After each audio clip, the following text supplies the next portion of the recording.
Tamam. İmza formlarını bize teslim etmeniz gerekiyor. Biz bu okulları verdik kabul ederiz diyoruz. Eksiği...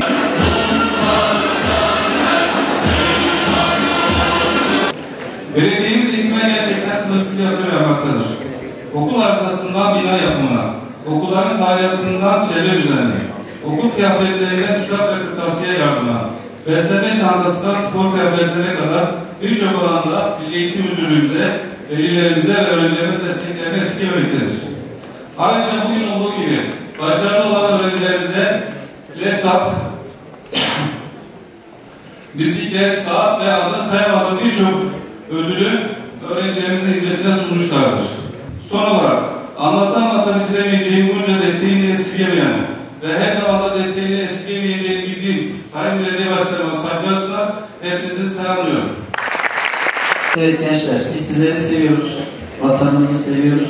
Bunun için de eğitime de ciddi anlamda destek veriyoruz. Şu ana kadar 4 tane okul yapıp milli eğitimin hizmetine sunduk. 189 tane gençlik merkezi ve sosyal tesis yaptık. Ve burada 500.000 kişiye kurs verdik. Kütüphaneler önemli. Allah nasip ederse yeni dönemde dev bir kütüphane yapacağız. Ayrıca semtlerimize millet kıraathanesi dediğimiz kütüphanelerden ders çalışma imkanlarına yapacağız. Böylelikle herkes çok daha kolay bir şekilde kitaba ulaşacak ve ders çalışma imkanına kavuşacak. Ayrıca Milli Eğitim Bakanlığı ile protokol yaptık. Şahinbey ilçemizdeki okullarımıza 60 tane zenginleştirilmiş kütüphane.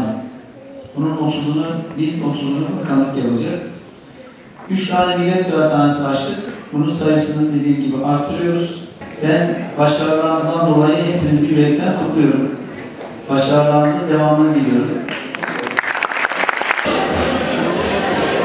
Barış.